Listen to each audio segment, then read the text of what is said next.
이 본문에서 엘리오의 이 주장의 그 핵심은 고난이 징벌일 수도 있겠지만 결코 이렇게 치료와 교정을 위한 것이고 결실을 맺기 위한 수단일 수도 있다라는 것을 우리에게 말씀해 줍니다. 욥의 친구들은 그의 재난이 그의 범죄로부터 생겨났고 또 그럴 수밖에 없다는 전제하에서 욥을 비난하게 됩니다. 그러나 이 욥은 그러한 견해에 대해서도 반론을 주장하게 되어집니다. 고난의 의미를 좀 더 완전히 파악하기 위해서는 그것을 달리 해석할 필요가 있다는 것입니다. 그런데 엘리오는 본장에서 고난에 대해서 보다 폭넓은 해석을 하고 있습니다. 그의 주장에 의하면 하나님께서는 진노하셔서 사람을 벌하시기도 하지만 인간을 사랑하시기 때문에도 벌하기도 한다라는 것을 우리에게 가르쳐 주고 있습니다.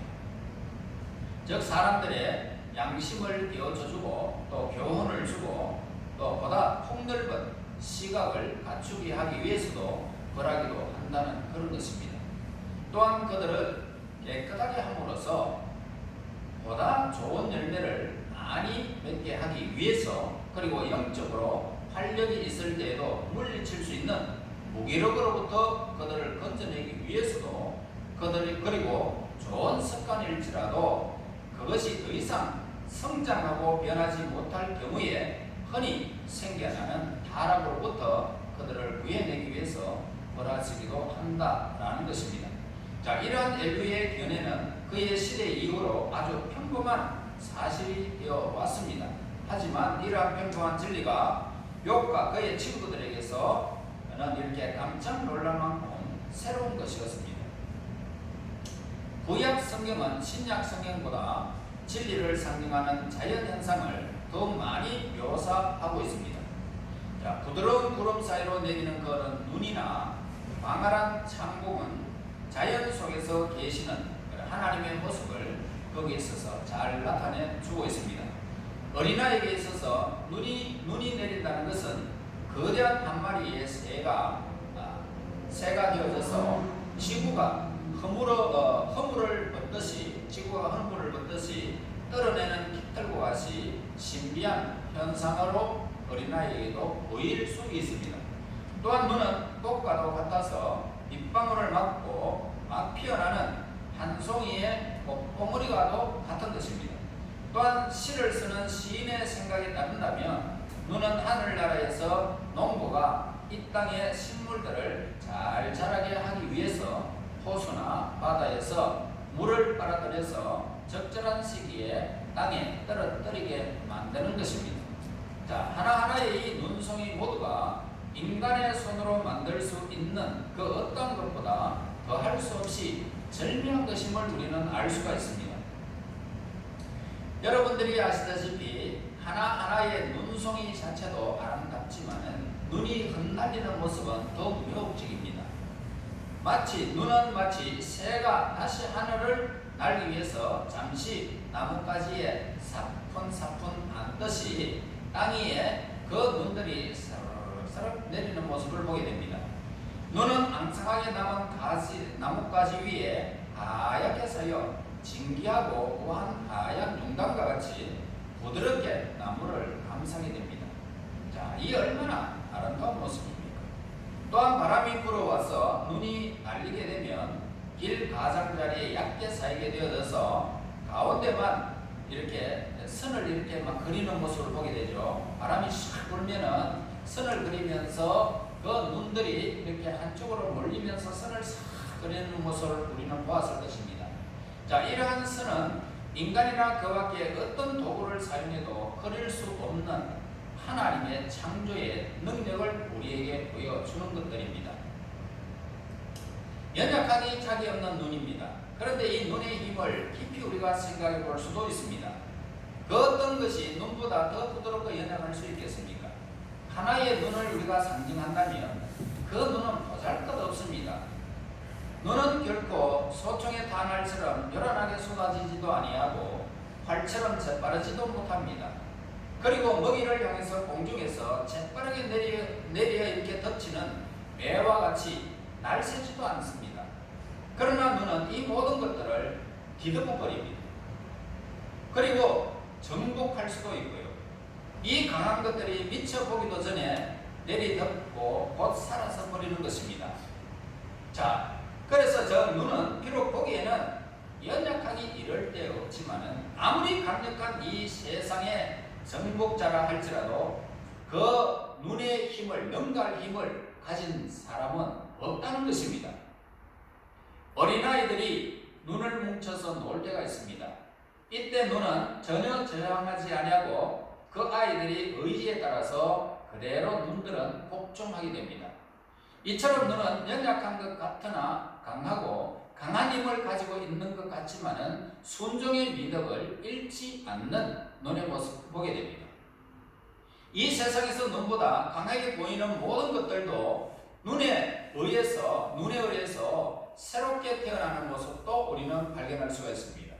하룻밤이 지나는 동안 눈은 세상 사람들이 감히 흉내낼 수 없는 멋진 옷을 만들어서 온 세상을 하얗게 그냥 입혀놔 버립니다. 하루가 더 지나면 눈이 담벼락에 스며들게 되고 길가에 남아있던 여러 가지 흔적들을 말끔하게 치워버립니다. 자, 또한 이 온 땅을 삭가쟁기로 고르게 이렇게 편 것처럼 평평하게 그렇게 만들어 놓는 것이 눈의 위력입니다. 이런 일을 위해서 사람들이 작업을 하게 된다면 어떻게 하면 그렇게 평평하게 작업을 할 수가 있고 하얗게 뒤덮을 수가 있겠습니까? 아마 10,000시간 동안 10,000명의 인부를 동원해서 일한다 할지라도 눈이 한 것과 같이 그렇게 절묘하게 하지 못한다는 것을 우리는 고백하게 됩니다. 진실로 하나님의 놀라운 능력은 연약한 가운데 강한 영향력을 발휘한다라는 것입니다. 이러한 사실은 이 땅에서 복음 사역을 위해서 열심을 내고 노력하는 우리 그리스도인들에게 귀한 교훈을 우리에게 안겨주는 것들입니다. 즉 우리도 흰눈이 걸하듯이 황폐해지고 오염된 이 세상을 정화하고 새롭게 하고 활력 있게 만들어야 할 의무를 지니고 있다는 것입니다. 그래서 성경은 우리에게 말씀합니다. 연약한 것 같으나 강하다. 가난한 것 같으나 부유하다. 오늘 우리에게 성경은 늘 말씀하고 있는 것입니다. 이 세상에서 살펴본 것처럼 눈은 겉으로 보기에는 연약한 것 같지만은 전능하신 하나님의 능력을 잘 나타내 주는 것이다 라고 우리는 여기에서 평가할 수가 있습니다.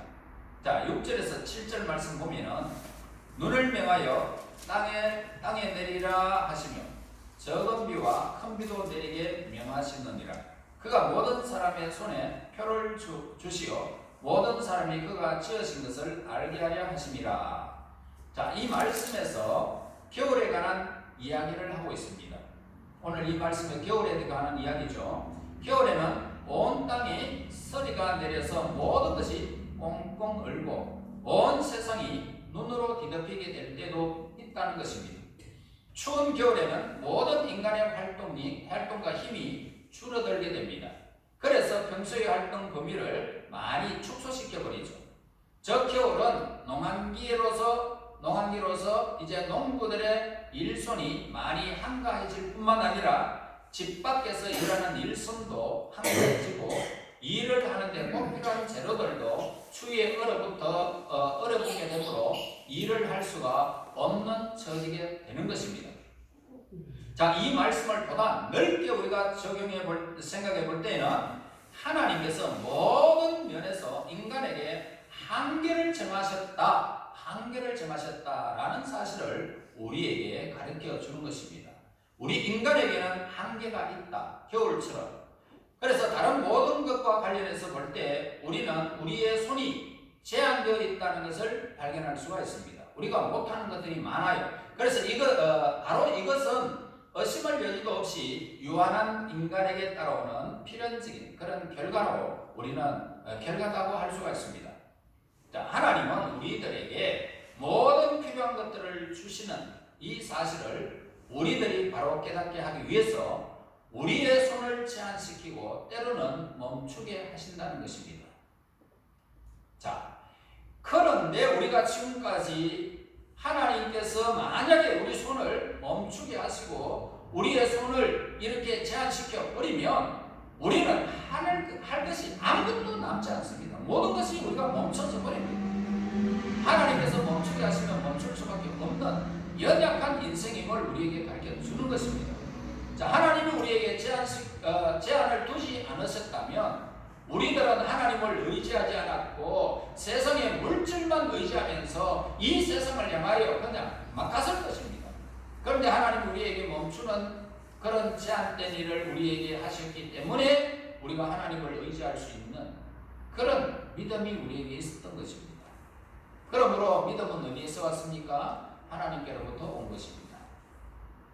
물론 우리 인간들도 우리에게 필요한 것을 얻기 위해서 많은 일을 우리는 할 수 있습니다. 즉 우리들도 땅을 갈아서 씨를 뿌립니다. 알곡과 쪽종이를 고를 수 있습니다. 잡초를 없애버릴 수도 있습니다. 이렇게 먹을 양식을 얻는 과정에서 인간이 일을 하지만은 역시 인간이 할 수 있는 범위에는 한계가 있다는 것을 알 수 있습니다. 즉 곡식이 자라는데 없어서는 안 될 햇빛, 인간이 만들 수가 없어요. 비를 인간이 어떻게 만들 수가 있겠느냐는 것입니다. 그래서 인간이 아무리 애를 쓰고 쟁기로 땅을 갈고 씨를 뿌리고 열심히 가꾼다 할지라도 햇빛과 물이 없으면 곰팡이가 생기고 결국은 하나도 피어나지 못한 채 그들은 다 시들어버리고 마는 것입니다. 그러므로 하나님의 손길 없이 여러분들이 살아갈 수가 있겠느냐는 것입니다. 오늘 이 교훈을 우리에게 하는 것입니다. 하나님이 우리에게 물질 없는 능을 주셔야 우리가 물질을 얻을 수가 있어요. 그러므로 저와 여러분 하나님 앞에 기도해야 됩니다. 하나님, 나에게 이스라엘 백성들이 광야에서도 굶지 않았지 않습니까? 그들에게 물질 없는 능을 주셨기 때문에 그런 줄로 믿습니다. 나에게도 물질 없는 능을 주시옵소서. 기도해야 되는 거예요. 건강도 마찬가지고 우리의 앞날도 마찬가지고 우리에게 필요한 모든 것들 하나님께로부터 오는 사실을 믿는 자들이 기도할 수가 있어요. 그리고 그들이 기도한 대로 하나님이 그들에게 응답해 주시는 거예요. 얻는 거예요. 이러한 인간의 한계점을 우리가 살펴보게 된다면 인간은 무기력한 존재이다 라는 것을 알 수가 있습니다. 우리에게는 햇빛과 구름을 주관할 힘이 우리에게는 없어요. 햇빛을 주시고 필요한 물을 주시는 분은 바로 우주의 창조자이신 하나님 한 분밖에 없다는 것입니다. 이 밖에 모든 종류의 일도 대부분 하나님께 속한 것입니다. 하나님께서 이와 같은 인간에게 제한을 두신 이유가 뭘까요? 어떤 일이 완전히 수행되어졌을 때 인간이 자신의 능력으로 된 것이 아니라 전능하신 하나님 때문에 이루어진 것이라는 이 사실을 깨닫고 하나님께 영광을 돌리게 하기 위해서 그렇게 한 것입니다. 눈을 감아도 눈을 뜨도 하나님은 언제나 우리가 머물지 않는 곳이라고 생각하는 곳까지 하나님은 항상 눈을 우리에게 마주쳐 있고 우리 주위에 손만 내밀면 언제든지 하나님의 손길이 우리에게 임하는 그곳에 하나님은 항상 머물고 계시는 것입니다. 이걸 깨닫고 하나님께 영광을 돌리게 하라는 것입니다. 그런데 우리 인간들은 어떤 일의 결과를 누리게 될 때 처음부터 끝까지 자기 힘으로 이루어진 것처럼 하나님을 잊어버리고 자기 만족에 자기 도취에 빠질 때가 많다는 것입니다. 하나님께서는 그 섭리에 의한 사건을 통하여 인간의 손을 제한시켜버립니다. 우리들은 이런 사건들을 경험하면서 하나님이야말로 모든 사건을 주관하시는 이 세상의 주재자 되심을 깨닫게 되어질 것입니다. 그렇게 되는 것입니다. 이런 의미에서 하나님의 섭리라는 것은 뭡니까? 바로 하나님이 우리의 생활을 간섭하시며 우리의 삶의 모든 활동의 영역을 뜻한다는 것입니다. 그 섭리로서 이 세상을 다스리시는 하나님은 바로 이 우주의 정의로운 선지자로 우리 앞에 나타난 것입니다. 물론 우리 인간들도 많은 일을 할 수 있어요. 그러나 우리들이 모든 것을 할 수는 없다는 것입니다. 따라서 세상에는 우리가 확실히 볼 수는 없을지라도 하나님의 섭리가 담겨져 있다는 결론에 이르게 되는 것입니다. 모든 것은 하나님의 섭리구나. 지금은 여러분 깨달을 수가 없어요. 시간이 지나고 그 시간이 무하시며 여러분들이 아시다시피 그림을 그리는 사람들이 처음에 구도를 잡을 때 우리가 도대체 저 무슨 그림을 그리려고 저런 구도를 잡을까라고 하지만 그들의 그림의 순수함이 그렇게 막 하나하나에서 다 완성되어졌을 때 이게구나. 그때야 비로소 우리는 납니다. 이와 같이 하나님의 섭리는 우리가 처음에 중간에 알 수가 없지만 모아지고 시간이 지나가고 나면 하나님이 이렇게 하시려고 했구나. 여러분, 하나님의 역사는 온 우주에 미치지만은 하나님은 우리들이 하나님을 경외하기 위해서 하나님의 뜻에 신비의 베일을 씌우시기 때문에 우리들은 하나님의 섭리를 확실히 알 수가 없을 때가 많은 것입니다. 이러한 하나님의 섭리는 한 개인에게뿐만 아니라 민족에게도 적용되어지는 것들입니다. 한 개인이나 민족이나 모두 어떤 획일적인 그런 원리 원칙에 의해서 입각해서 움직이는 것이 아니라 하나님의 섭리에 의한 그때그때의 상황과 결과에 따라서 움직여지는 것입니다. 그래서 하나님의 섭리는 영원한 것이고 불변하는 것이지만 그것이 우리 삶에 나타나는 방법은 다양하기 때문에 하나님의 섭리를 기계적인 원리로 적용해서는 안 되는 것입니다. 저렇게 했기 때문에 나에게도 저렇게 되겠지라고 생각해서 안 되는 것입니다. 하나님의 섭리는 순간순간마다 순종하는 자세로 임해야 우리가 그 섭리를 알 수가 있습니다. 실제적인 우리의 생활을 돌아봐도 하나님께서는 갑작스럽게 우리 인간들이 생각한 방향과는 전혀 다른 것으로 우리를 인도하는 경우들이 너무너무 많습니다. 나는 이렇게 생각했는데 아니다. 다른 경우가 나타날 때가 많은 거예요. 우리는 이런 경우를 인간이 쌓은 바벨탑을 무너뜨리셨듯이 하나님을 통해서 알 수가 있는 것입니다.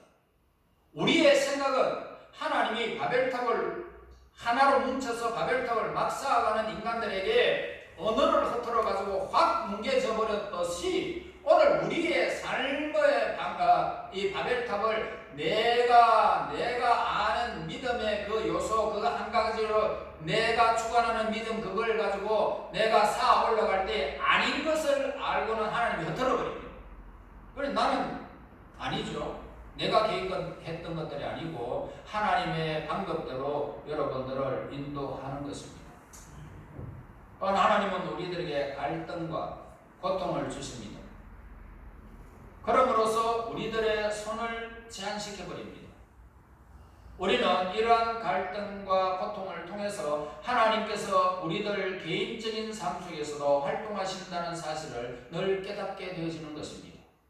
하나님은 우주에서 어떤 엄청난 일만 할 줄 알았는데 나 개인에게도 함께 하시는구나. 이걸 깨닫게 하시는 거예요. 따라서 갈등과 고통은 하나님의 섭리를 이루는 과정에서 나타나는 것이지 하나님의 섭리와는 무관하게 우연히 나타나는 것이 아니라는 것입니다. 모든 것은 하나님의 손길 아래서 이루어져 가는 과정임을 우리는 명심하고 알아야 됩니다. 오히려 이런 갈등과 고통 속에서 우리들은 우리 개인적인 삶을 통해서요 활동하시는 하나님을 깨닫지 않을 수가 없도록 우리 하나님이 너무나도 자상하게 우리에게 은혜를 베푸실 때가 많습니다. 우리의 삶은요 나의 뜻과 하나님의 뜻 사이에서 끊임없이 갈등하면서 이루어져 나가는 것입니다. 그런데도 불구하고 우리들은 우리 자신이 최고인 것처럼 또 모든 일이 우리 힘으로 된 것처럼 어리석은 자기 만족에 느낄 때가 얼마나 많은지 모릅니다. 그러나 우리는 진실로 높으신 하나님의 섭리에 좌우될 수밖에 없는 보잘것없는 존재임을 우리는 알아야 됩니다. 우리들은 우리 주위의 모든 일들이 우리들이 없어도 얼마나 잘 진행되어지는 것을 느끼고 있지 않습니까? 내가 하지 않아도 우리는 주변에 모든 일들이 척척척척 되어져 가는 일들을 보게 되는 것입니다. 앞으로 여러분들도 보게 될 거예요. 하나님의 섭리가 어떻게 진행되어지는 것을 보게 될 것입니다. 그리고 하나님은 성령을 통해서 모든 인간의 삶을 주관하고 계십니다. 이 성령은 우리로 하여금 우리의 죄를 깨닫게 하십니다. 하나님께서 우리의 영혼을 구원해 주셨다는 진리를 알게 된단 말입니다.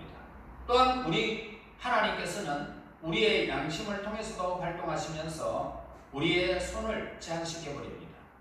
그러므로 우리가 하나님의 활동을 믿고 깨닫게 되어진다면 우리는 먼저 우리의 연약함과 우리가 처한 상황의 한계를 모두 인정하고 받아들이게 되는 것입니다.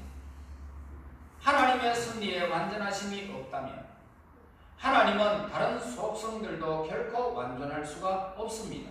어떤 근거를 지닐 수가 없다 이 말입니다. 지식이 없는 곳에 영원성이나 무한성이 있을 수가 없습니다. 공의나 자비, 선과 지혜 등이 들었을 자리가 없다 이 말입니다. 그러므로 하나님의 전지성은 하나님의 무한성과 무소부재하심에 의해서도 분명히 밝혀질 수 있습니다. 하나님이 어디 계시든지 간에 하나님의 지식은 하나님의 존재와 분리될 수도 없고 따라서 무한할 수밖에 없는 것입니다. 우리 인간의 지식은 우리 생애처럼 짧습니다. 너무너무 우리 지식은 짧아요. 그래서 우리의 존재처럼 한계를 지니는 것이 인간이 가지고 있는 지식입니다. 그러나 하나님의 지식은 어떻습니까? 모든 인간의 행위를 다 다루고 계시는 것입니다. 즉 하나님께서는 인간의 모든 생각과 의도, 심지어는 미래의 사건이나 우연히 발생하는 사건들조차도 흔히 다 알고 계시는 거예요. 여러분들을 전염병에 감염시키려고 하면 그 자리로 데리고 갑니다, 하나님이. 그런데 감염시키지 않으려고 그러면 안 데리고 갑니다. 그 사람이 못 오게 만들어버립니다. 할렐루야. 하나님이 하시는 일은 너무 정확하다. 믿음대로 되는 거예요. 믿는 대로 되는 거예요.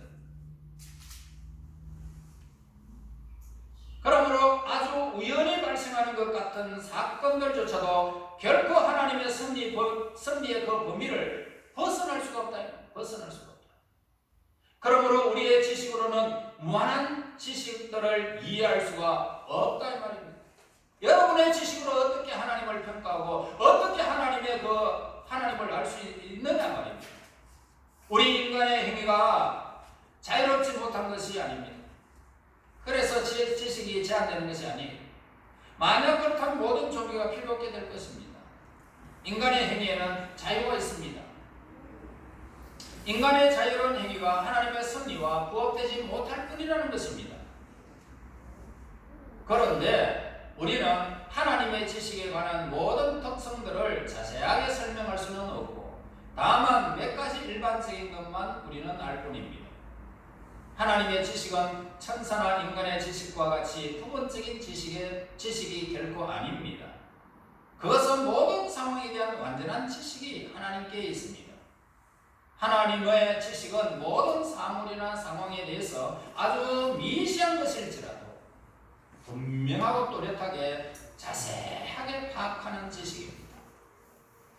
또한 하나님의 지식은 우리의 지식처럼 연구하고 어려운 과정을 통해서 얻어지는 것이 아니라 하나님 자신으로부터 끊임없이 필연적으로 생겨나는 무한대를 가지고 있는 지식인 것입니다.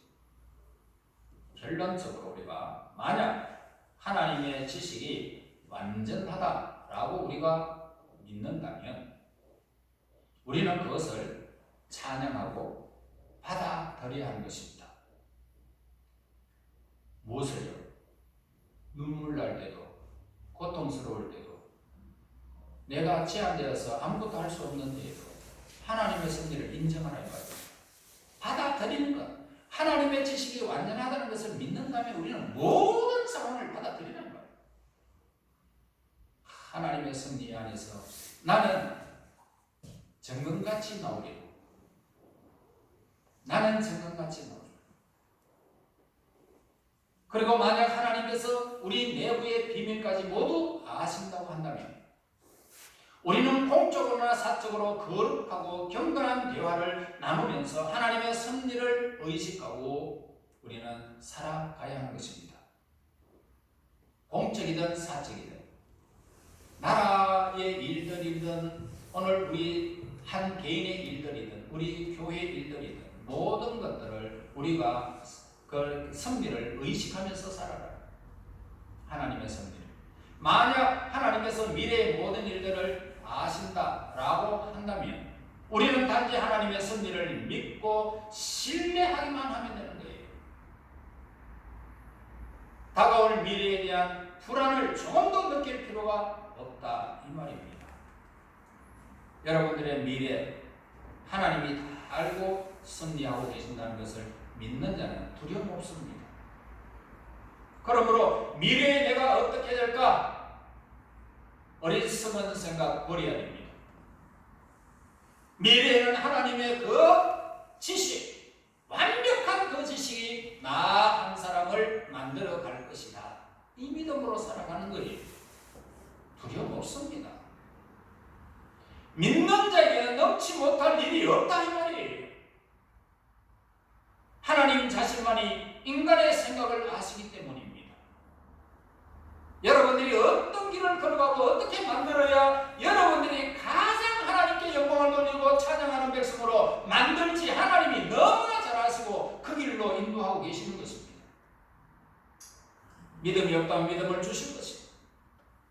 물질로 영광을 돌리려고 하면 물질도 주실 것입니다. 건강이 없다면 건강도 주시면서 하나님이 나에게 가장 넘치는 것으로 채워주시는 방법으로 여러분들을 인도해 가는 것입니다. 우리 모두 하나님의 섭리를 의심하지 말아야 됩니다.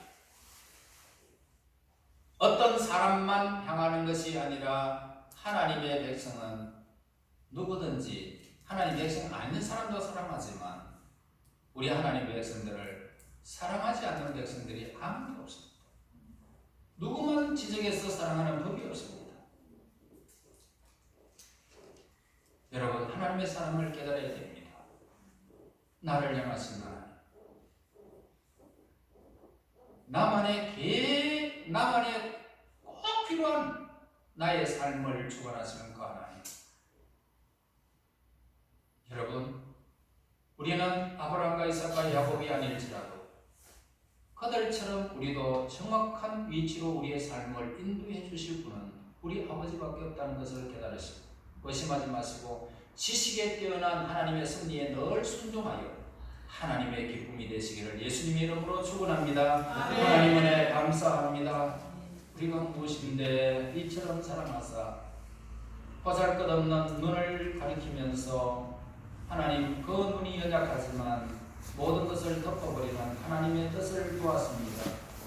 하나님 우리는 연약하지만 하나님의 섭리가 얼마나 강하고 우리에게 완벽하게 허락해 주시는지를 말씀을 통해서 다시금 새롭게 우리가 교훈을 얻었습니다.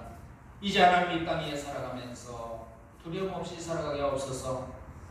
제한된 인생의 연약한 지식을 의지하며 어리석게 살지 않게 하시고 하나님의 능력의 손에 늘 의지하여 신뢰하며 살아 그 영광 하나님께 영광 돌리는 우리의 삶이 될 수 있도록 우리를 빚어가시옵소서. 예수님 이름으로 기도하옵나이다. 아멘.